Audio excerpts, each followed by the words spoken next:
Welcome to Fresh Buds School. Today we will learn something new. Let's start. Hello everyone, this is Afrin Rukhsana, teacher of class 7 and I'm going to teach you subject Geography, chapter number 2, and the name of this chapter is Atmosphere.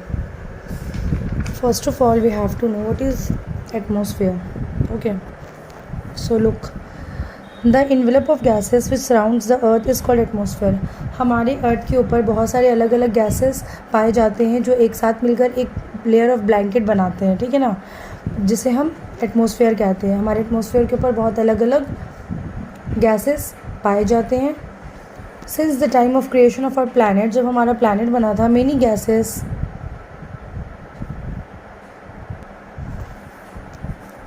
have escaped in process of solar activities and remain within the planetary system.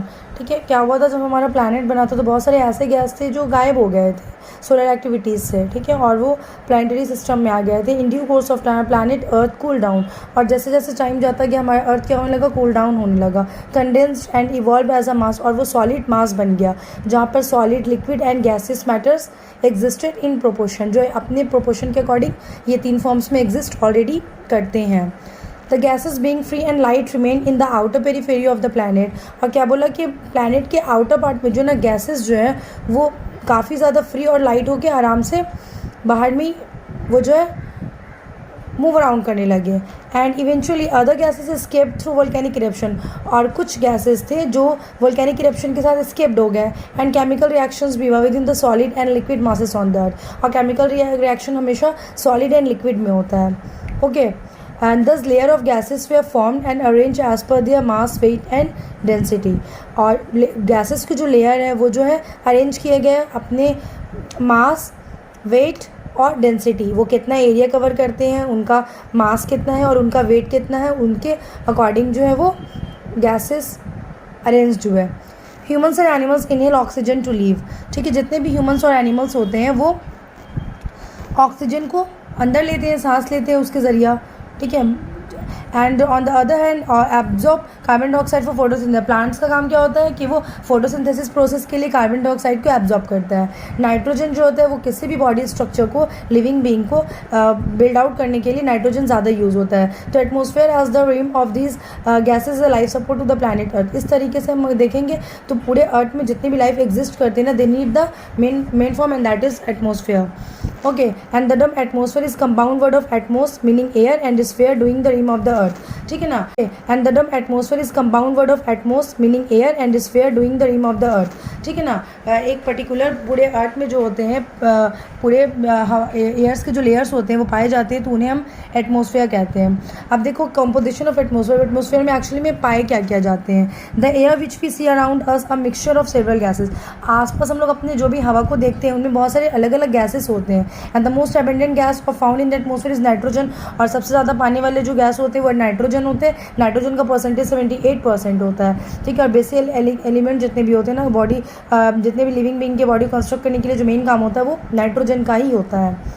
ठीक है. And the life giving gas oxygen is the second most available gas.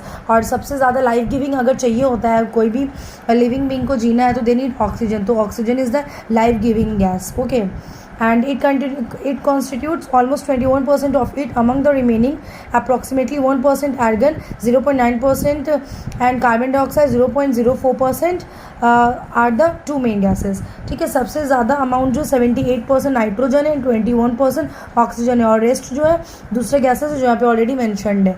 ठीक है, और याद रखने percentage of gases in the atmosphere जो होता है ना, कभी भी अगर हम कॉम्पोजिशन अपने सपोज मान लो कि आप कभी भी लिख रहे हो कॉपीज़ वगैरह में अगर कॉम्पोजिशन ऑफ एटमॉस्फेयर, तो you just need to keep in your mind that कि हमेशा पिक्चर्स बनाने से, ज्योग्राफी में क्या होता है ना कि हम लोग पिक्चर्स के साथ अपने आंसर्स को जब रिप्रेजेंट करते हैं ना तो मार्क्स ज़्यादा मिलता है.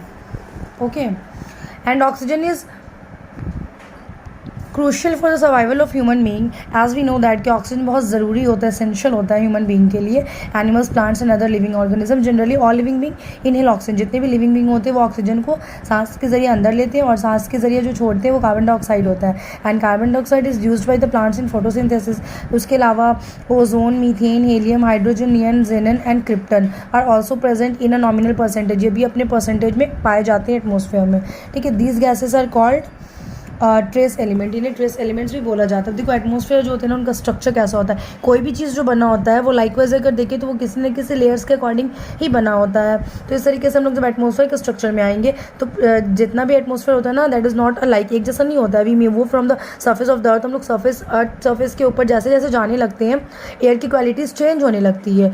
ठीक है, and the air is thicker below, नीचे में जो होता है एयर बहुत ज़्यादा थिक होता है, बट जैसे जैसे हम लोग ऊपर जाते हैं ना एयर जो होता है वो पतला होता जाता है। तो एटमॉस्फेयर को ऑलरेडी 5 लेयर्स में डिवाइड किया गया है। वो 5 लेयर्स आपका आता है troposphere, stratosphere, mesosphere, thermosphere and exosphere. ठीक है, ट्रोपोस्फेयर क्या होता है, वो लेयर होता है और सरफेस का सबसे ऊपर पाया जाता है और ये इसकी stratosphere, mesosphere, thermosphere and exosphere. ठीक है, ट्रोपोस्फेयर क्या होता है, वो लेयर होता है और सरफेस का सबसे ऊपर पाया जाता है और ये इसकी हाइट जो होती है 16 किलोमीटर होती है इक्वेटर से। ठीक है, और ये 8 to 9 किलोमीटर पोल तक जाता है। And the air is warmer, यहाँ पे हवा जो होती है वो गर्म होती है, but gradually gets cooler at the rate of 6.5 degree per kilometre. मतलब कि हर किलोमीटर पे 6.5 डिग्री क्या होता है, वो रेट उसका ठंडा होता जाता है। मतलब जैसे जैसे हवा ऊपर की तरफ जाता है वैसे वैसे वो ठंडा होने लगता है। And this rate of falling temperature in the atmosphere क्या होता है, हाइट के अकॉर्डिंग जो होता है ना कि एटमोसफेयर में जैसे जैसे हवा ऊपर की तरफ जाता है तो गर्म हवा जो होता है वो ठंडा होने लगता है। तो इस प्रोसेस को क्या बोला जाता है, normal lapse rate. The troposphere is heated by terrestrial radiation. अब देखो ट्रोपोस्फेयर तो सबसे नीचे पाया जा रहा है ना, तो हीट रेडिएशन डायरेक्टली आता है सन का, तो इसलिए इसको टेरेस्ट्रियल रेडिएशन भी बोला जाता है। ठीक है, इट कंटेन्स डेंस, यहाँ पे बहुत सारे गैसेस है, वाटर वेपर है, डस्ट पार्टिकल्स पाए जाते हैं। जितनी भी वेदर एक्टिविटीज़ होती है, स्टॉर्म्स आता है, रेन, स्नो, क्लाउड फॉर्मेशन होता है, ये सब इसी लेयर में होता है।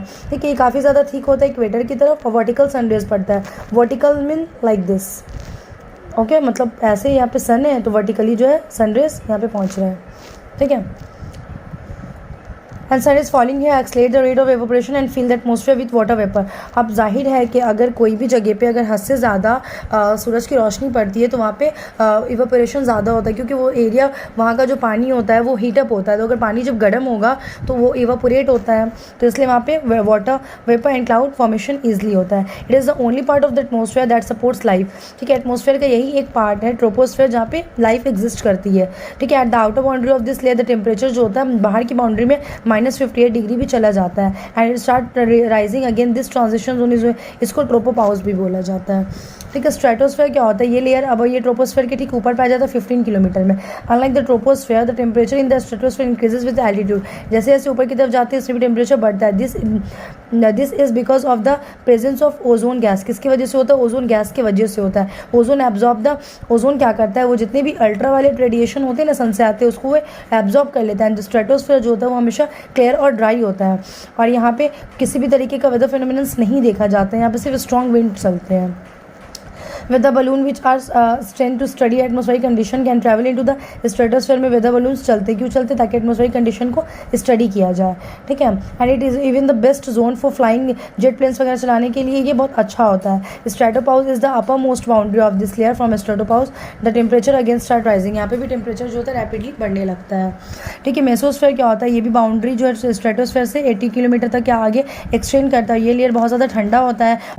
ठीक है, मेसोस्फेयर क्या होता है, ये भी बाउंड्री जो है स्ट्रेटोस्फेयर से 80 किलोमीटर तक या आगे एक्सटेंड करता है। ये लेयर बहुत ज़्यादा ठंडा होता है और टेम्परेचर जो होता है वहाँ पे डिक्रीज़ होता है, इंक्रीजिंग एल्टीट्यूड। मतलब जैसे जैसे ऊपर की तरफ जाते हैं वैसे वैसे क्या होता है, टेम्परेचर घटता है और टेम्परेचर जो होता है वो 100 डिग्री से हाईएस्ट लेवल में जाता है। मिलियन मेटियोर्स जो है वो बर्न अप हो जाते हैं कि मेसोस्फेयर में entering this layer from the outer space से आने की वजह से। ठीक है, मेटियोर इमिशंस क्या होता है, ये कॉन्सेंट्रेशन, ये कार्बन डाइऑक्साइड इसमें इस लेयर में ज़्यादा पाया जाता है, जिसकी वजह से बहुत ज़्यादा कूलेस्ट होता है। ठीक है, मेसोपाउस जो होता है वो अपर बाउंड्री होता है लेयर का, मतलब इस लेयर के ऊपर वाले बाउंड्री को मेसोपाउस बोला जाता है।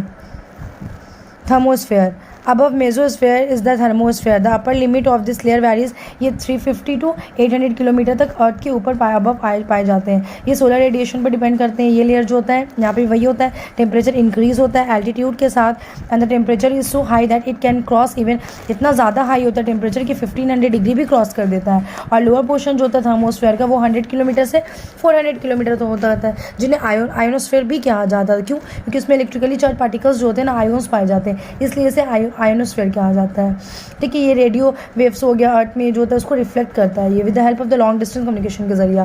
ठीक है, near the outer most boundary aurora borealis क्या होता है, द नॉर्दर्न लाइट एपियर, ये नॉर्दर्न लाइट है जो एपियर होता है and can be seen from the Arctic region से इसको ईजिली देखा जाता है. तो अगर क्वेश्चन आता है आपको कि ऑरोरा बोरियलिस जो होता है वो कहाँ पे पाया जाता है, तो आप ईजिली बोल सकते हो कि थर्मोस्फेयर में पाया जाता है. एक्सो जो होता है ये आउटर मोस्ट लेयर एटमोस्फेयर, ये एक्सटेंड करता है 1000 किलोमीटर और मर्ज हो जाता है स्पेस में. And in this layer the density of the air is low, इसमें एयर डेंसिटी बहुत कम होता है.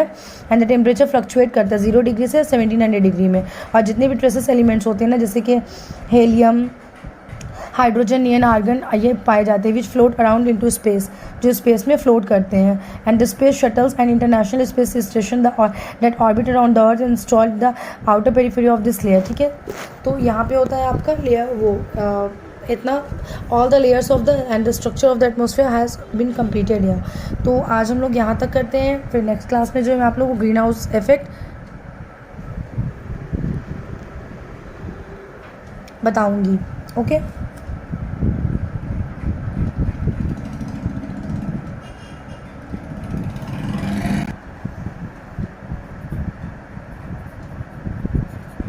आप लोग ना प्लीज़ इस चैप्टर को अच्छे से रीड करना और एक बार उसको समझना. जैसे मैंने समझाया है वैसे ही आप लोग खुद से रीडिंग करके समझना. अगर फिर भी कुछ प्रॉब्लम आता है तो स्कूल जब ओपन होगा ना तो आप लोग को मतलब सारे जितना भी मैंने टॉपिक समझाया इसके रिलेटेड कोई भी क्वेरीज होगी आप लोग ईजिली मुझसे पूछ सकते हो. Okay, bye bye. Thank you, friends. Don't forget to like, comment, and share the video.